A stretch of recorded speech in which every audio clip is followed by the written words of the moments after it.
आज शाम में एक बहुत बड़ी एक बार फिर दोबारा लड़ाई का आगाज़ हो चुका है। 120 से ज़ायद जो जंगजू थे, वो हलाक हो चुके हैं। आज ईरान ने भी वाज़ेह कर दिया है कि 2025 उनके जौहरी मसले को लेकर बड़ा अहम है और उन्होंने अमेरिका को भी आज वाज़ेह पैगाम दे दिया है। जनूबी कोरिया में आखिरकार ये मुसाफिर तियारा क्यों हादसे का शिकार हुआ और इसकी असल पीछे कहानी क्या है? असल वजह क्या बनी है? एक मुसाफिर ने एक बहुत बड़ा इंकशाफ किया है। इसकी मुकम्मल तफ़सीलात आपके सामने रहेंगे। बिस्मिल्लाहिर्रहमानिर्रहीम, अस्सलाम वालेकुम। मैं हूँ आपका मेज़बान आकिल हुसैन बाकरी। नाज़रीन, आज जनूबी कोरिया का एक मुसाफिर तियारा जो हादसे का शिकार हो चुका है। इस हादसे में 179 अफ़राद हलाक हो चुके हैं और उसमें 175 मुसाफिर थे और उसमें 4 अमले के अरकान भी शामिल थे और इस तियारे में टोटल 181 अफ़राद इसमें सवार थे।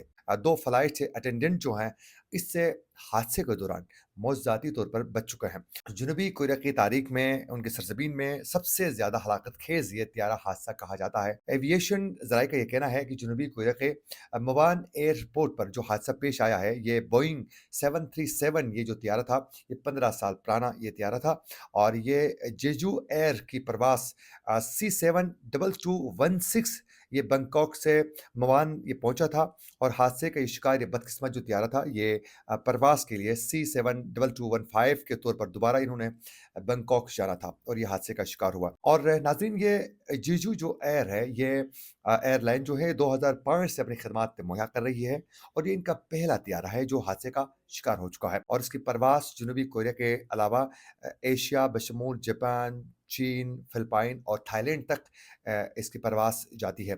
और हादसे के बाद जो इनके चीफ एग्जीक्यूटिव जो हैं, इन्होंने बाकायदा प्रेस कॉन्फ्रेंस की और इस हादसे के हवाले से बात करते हुए उन्होंने जो हादसे में हलाक होने वाले जो लोग हैं, उनके लवाहिकीन से बाकायदा उन्होंने माफ़ी भी माँगी है। हादसे का शिकार होने वाला जो तियारा है, इसका ब्लैक बॉक्स जो है, वो हासिल किया गया है, वो बिल्कुल महफूज़ है, उसमें तमाम रिकॉर्ड भी महफूज़ है। तो इस हादसे की जो असल वजह है, वो इस ब्लैक बॉक्स के मुकम्मल तहकीक मुकम्मल होगी, तो उसके बाद पता चलेगा कि इस हादसे की असल वजह क्या बनी है।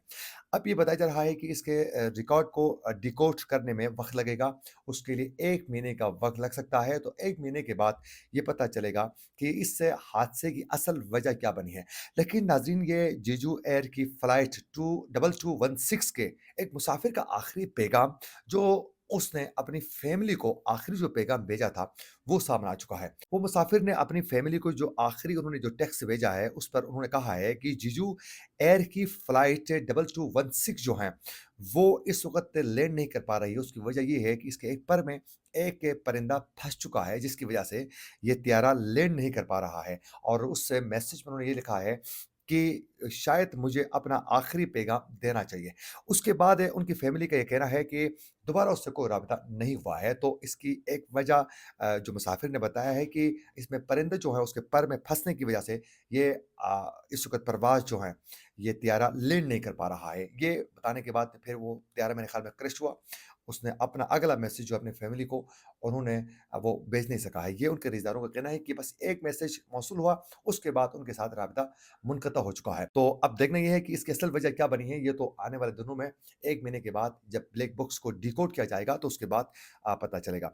नाज़रीन, अब बात करते हैं शाम के हवाले से। शाम में इस वक़्त भी हालात बहुत ज़्यादा कशीदा हैं और बिलख़ुसूस इस वक़्त एसडीएफ और तुर्क वफ़ादार जो धड़े हैं, उनके दरमियान इस वक़्त झड़पों का सिलसिला बदस्तूर जारी है। अब तक 120 से ज़ायद इसमें जो जंगजू हैं, वो मारे जा चुके हैं दोनों तरफ से और ये जंग अभी भी बदस्तूर जारी है। बिलख़ुसूस इस वक़्त जो तुर्की है, उसकी जानिब से पूरा प्रेशर बिल्ड किया जा रहा है कि किसी तरीके से जो कुर्द हैं, उनको हराया जा सके, उनको दबाया जा सके, उनसे वो एरियाज़ जो उनके कंट्रोल में हैं, वो छुड़वाए जा सकें।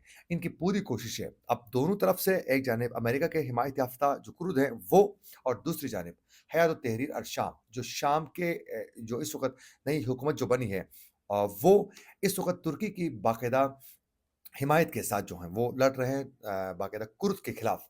अब देखना ये है कि इस जंग को मज़ीद वो कैसे आगे लेके बढ़ने में कामयाब होते हैं और बिलख़ुसूस जो तुर्क की बाकायदा इस वक़्त वफ़ादारी की जो धड़े हैं वो कैसे कामयाबी हासिल कर लेते हैं, क्योंकि किसी तरीके से भी हयात तहरीर अल-शाम की जो हुकूमत बन चुकी है, वो ये चाहते हैं कि तमाम एरिया जो इनके कंट्रोल में आ सकें। लेकिन कुर्द भी बहुत ज़्यादा स्ट्रॉन्ग है क्योंकि उनको यूरोप की बहुत ज़्यादा मदद हासिल है। वो आसानी से स्पेस देने के लिए तैयार नहीं है। तो ये झड़पों का सिलसिला बदस्तूर जारी है।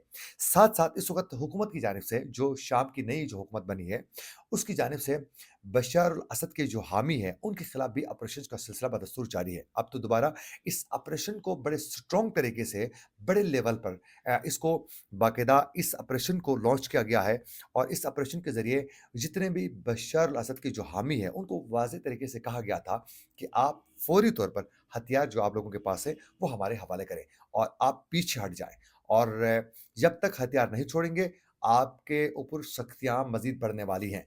हथियार क्लोज़ करने का वक़्त जो है वो क्लोज़ तो हो चुका है, लेकिन अभी तक कई लोगों ने हथियार नहीं डाला है जिसकी वजह से ये ऑपरेशन का आगाज़ किया गया है।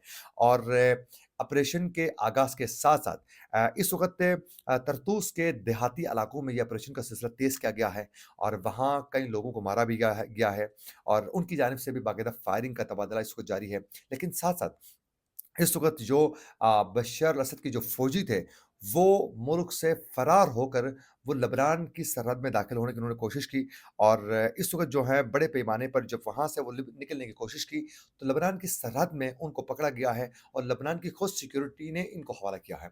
70 से ज़ायद जो एहलकार हैं, वो दोबारा शामी हुकूमत के हवाले किए जा चुके हैं और उसको बाकायदा इंटेलिजेंस जो शाम की जो इंटेलिजेंस है, उनके बाकायदा जनरल की सिक्योरिटी में बाकायदा इसको दोबारा गाड़ियों में लेकर शाम की जानिब रवाना हो चुके हैं। अब शाम में लाने के बाद इनके साथ क्या होगा ये तो आने वाले दिनों में ही पता चलेगा। तो इस वक़्त शाम के अंदर एक जानिब हयात तहरीर शाम की जो नई हुकूमत बन चुकी है, वो बशर अल-असद के खिलाफ ऑपरेशन कर रही है, उनके हामियों के खिलाफ ऑपरेशन कर रही है।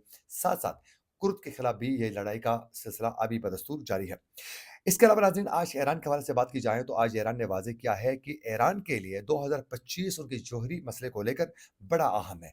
उसकी वजह उन्होंने ये बताई है कि डोनाल्ड ट्रम्प जो इस वक़्त प्रेशर बिल्ड करने के हवाले से, जो दबाव डालने के हवाले से जो पॉलिसी उन्होंने अपनाई है, वो दोबारा उसका नफ़ाज़ करने के लिए उन्होंने तैयारी पकड़ ली है। अब ईरान ये समझता है कि अगर डोनाल्ड ट्रम्प उनके ऊपर प्रेशर बिल्ड कर लेता है और उनको दबाने की कोशिश कर लेता है, तो इसका दो टोक अंदाज में जवाब दिया जाएगा और किसी सूरत ईरान कंप्रोमाइज़ करने के लिए तैयार नहीं है। और ईरान का एक कहना है कि हमने अपनी तैयारी पकड़ ली है और किसी सूरत जो है अगर दोबारा डोनाल्ड ट्रम्प अपने साबिका हुकूमती दौर की तरह अब दोबारा हमारे ऊपर प्रेशर बिल्ड करने की कोशिश करेगा, तो इसका हम रद्द-अमल सख्त देने वाले हैं। क्योंकि 2018 में डोनाल्ड ट्रम्प ने 2015 की जो पॉलिसी जो बन चुकी थी, जो ईरान के साथ एक माहिदा जो साइन हो चुका था, जिसमें ये कहा गया था कि ईरान जो है यूरेनियम की अफ़सुदगी में बाकायदा कमी लाने के हवाले से एक माहिदा हो चुका था।